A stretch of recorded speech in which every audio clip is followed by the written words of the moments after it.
আপনি যে প্রথম পুরস্কার পাইলেন এখান থেকে কতদিন পরে টাকা আপনার অ্যাকাউন্টে আসবে বলে আপনার জানা আছে? সাধারণত 2 থেকে 3 মাস লাগে, 2 মাস 10 দিন। এর আগে আমি একদম 10,000 টাকা যে প্রাইস পঞ্চম পুরস্কার পাইছিলাম, 2 মাস 10 দিন কি 15 দিন এরকম লাগে। আপনি কি ব্যাংকে চাকরি করেন? তো আমরা তো সবসময় শুনি যে ব্যাংকের লোকেরাই পুরস্কারটা পায়। না, আমি ব্যাংকে চাকরি করি না, আমি বেসরকারি ব্যাংক প্রতিষ্ঠানে আছি, সেক্ষেত্রে আমি পুরস্কার পাইছি আর কি।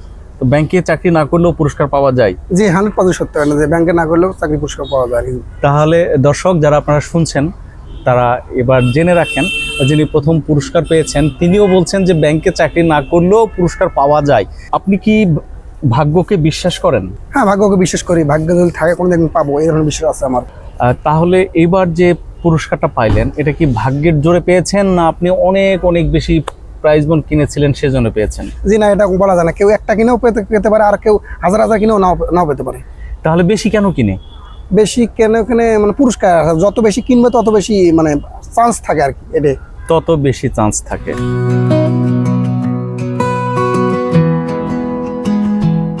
আপনার মতে প্রাইজ বন্ডের সবচেয়ে আকর্ষণীয় দিকটা কি? পুরস্কার, মূলত আকর্ষণীয় দেখো পুরস্কার। আপনার বিজয়ী হবার গল্পে অনুপ্রাণিত হয়ে যারা প্রাইজ বন্ড কিনবে তাদের প্রতি আপনার কি পরামর্শ থাকবে? যে আমার মূল পরামর্শ হলো সবাইকে সঞ্চয়ের উদ্দেশ্য, মানে প্রাইজ বন্ড কেনা মূল উদ্দেশ্য হলো সঞ্চয়ের উদ্দেশ্য। আর যদি লেগে যায় তাহলে ভালো, ভাগ্য ভালো। যদি লেগে যায় সেটা ভাগ্য। কিভাবে চেক করলেন যে আপনি প্রথম পুরস্কার পেয়েছেন? যে আমি প্রথমে আগে দেখছি গ্রুপে দেখার পর আমি যে কয়েকবার দেখছি যে হতেও না পারে, কিন্তু আমি চিন্তা ভাবনা করছি সন্ধ্যার পর তো একটা আপনাদের প্রাচুর্য.com থেকে মেসেজ আসবে, আমি হইলে 100% আসবে, এটা আমি নির্ভর করছিলাম। আপনার অনুভূতির কথা বলবেন যখন আপনি জানতে পারলেন যে আপনি 121তম ড্রতে প্রথম পুরস্কার পেয়েছেন, ওই মুহূর্তে আপনার অনুভূতিটা কেমন ছিল? জি আলহামদুলিল্লাহ, অনেক ভালো লাগছে, যেহেতু আমি প্রথম পুরস্কার পেয়েছি, অনেক ভালো লাগছে।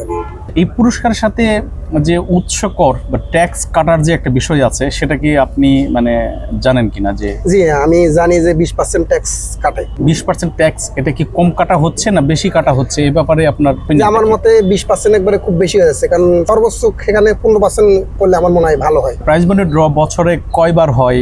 প্রাইজ বন্ড ড্র বছরে 4 বার হয়। অনেকে বলে প্রাইজ বন্ডে বিনিয়োগ এটা একটা লস প্রজেক্ট, মানে আসলেই কি লস প্রজেক্ট কিনা? আপনার মানে মতামত জানতে চাই। যে না, আমার মতামতে আমি কোনো লস প্রজেক্ট না, এখানে কোনো লস প্রজেক্ট। তবে একসঙ্গে অনেকগুলো না কিনে আপনার অল্প অল্প করে কিনলে আপনার লস প্রজেক্ট হবে না। যেমন আমরা আগে মাটির ব্যাংকে টাকা রাখি, ওই রকম করে রাখতে মানে এইরকম করলেই ভালো।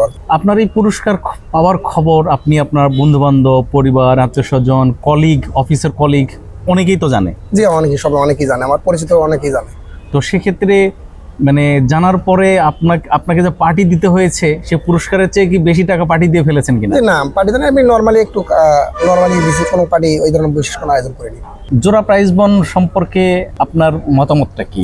যেমন আমি প্রথম পুরস্কার পাইছি, এটা যদি আমার ওই জোড়া নাম্বার থাকতো আমি কোনো ডাবল পুরস্কার পাইতাম, এটা হলো মূল সুবিধা। আপনি নিজে ব্যক্তিগতভাবে কি জোড়া বন্ড সংগ্রহ করেন? জি আমার কিছু জোড়া বন্ড আছে আমার, আমি নিজে জোড়া বন্ড সংগ্রহ করি। এই প্রাইজ বন্ড কেনার সাথে জড়িত মানে এমন অনেকের সাথে কি আপনার পরিচয় আছে বা দৈবক্রমে কোথাও দেখা হয়ে যায়, এরকম ঘটনা হয়? হ্যাঁ, অনেকের সাথে আমার প্রাইজ বন্ড কয়েকজনের সাথে মানে পরিচিত আছে আর কি।